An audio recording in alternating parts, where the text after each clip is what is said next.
Assalamualaikum warahmatullahi wabarakatuh.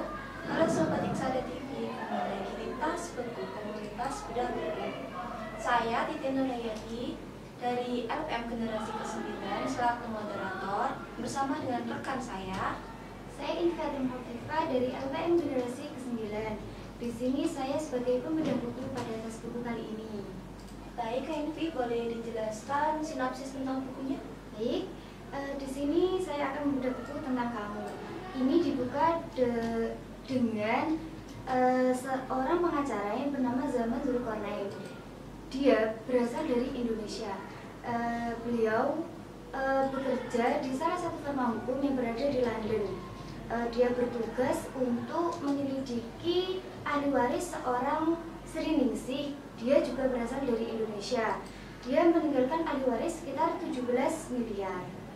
Oke, cerita selengkapnya bisa dilihat di video selanjutnya. Identitas buku, judul buku, tentang kamu, penulis buku, Terelie, penerbit buku, PT Sabar Grip Nusantara, kota terbit, Depok, Jawa Barat, cetakan 6 Maret 2022, tebal buku 503 halaman. Tentang penulis, Darwis atau lebih dikenal dengan nama pena Terelie, lahir pada tanggal 21 Mei 1979. Adalah salah satu penulis Indonesia. Terelie menyelesaikan pendidikan sekolah dasar dan menengahnya di SDN 2 Kikim Timur dan SMPN 2 Kikim, Kabupaten Lahat, Provinsi Sumatera Selatan. Lalu melanjutkan sekolahnya ke SMAN 9 Bandar Lampung, Provinsi Lampung. Setelah lulus, ia meneruskan studinya ke Fakultas Ekonomi Universitas Indonesia. Kegiatannya setelah selesai kuliah banyak diisi dengan menulis buku-buku.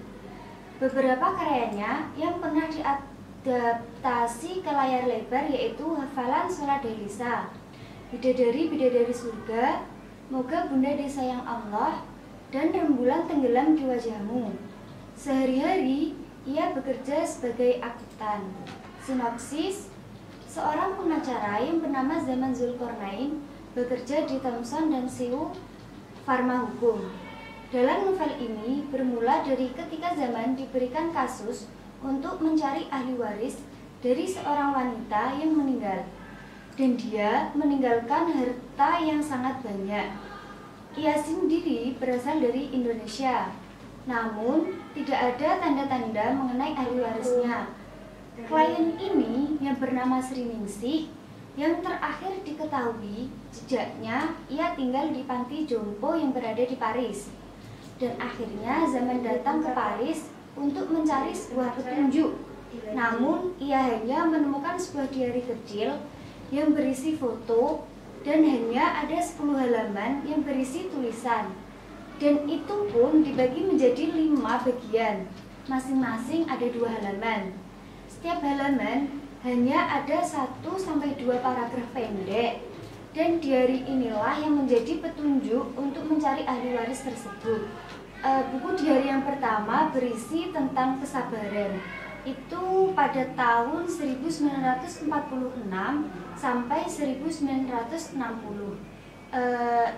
Kelahiran Sri Ningsih dan masa kecil Sri Ningsih di Pulau Bungin, yang mana ia harus kehilangan kedua orang tuanya. Di buku diari yang kedua ada tentang persahabatan pada tahun 1961 sampai 1966.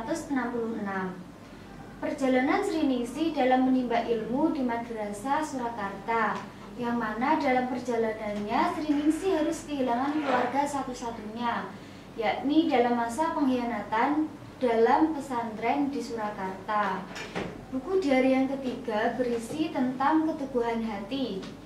Itu sekitar tahun 1967 sampai 1979. Bukunya berisi tentang perjalanan kali ini. Ceritanya sudah menunjukkan sifat kedewasaan seorang Sri Ningsih, karena dalam perjalanan panjangnya di Jakarta inilah yang menjadikan ia mempunyai 1% kepemilikan saham dalam perusahaan besar dunia setelah melewati proses yang berliku-liku. Buku diari yang keempat berisi tentang cinta pada tahun 1980 sampai 1999, yang mana perjalanan cinta Sriningsih di kota London, dan di kota itulah tempat berbagai kesempatan, pertemuan, perpisahan, dan itu pun tempat jatuh cinta yang indah dan abadinya Sriningsih. Buku diari yang terakhir itu berisi tentang memeluk semua rasa sakit. Kisah tua Sriningsih yang bertempat tinggal di Panti Jompo.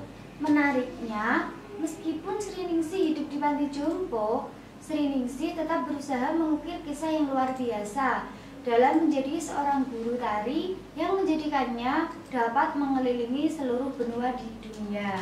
Untuk mengetahui ahli warisnya Sriningsih, akhirnya zaman menemukan sebuah petunjuk, yang mana di dalam kotak peti ada sebuah surat wasiat Sriningsih. Untuk menemukan surat wasiat tersebut, banyak lika-liku yang perlu dihadapinya, terutama untuk zaman yang menangani kasus tersebut. Kelebihan dari novel ini itu dapat kita ambil motivasinya. Di antaranya, satu, ikhlas dalam menjalankan apa yang sudah ditentukan oleh Allah. Dan yang kedua, ada kegigihan seseorang yang bisa mencapai apa yang dicita-citakannya. Oke, cukup sekian bedah buku kali ini. Jika ada pertanyaan, silahkan tulis di kolom komentar. Dan jangan lupa like, komen, dan subscribe YouTube Iksada TV. Assalamualaikum warahmatullahi wabarakatuh.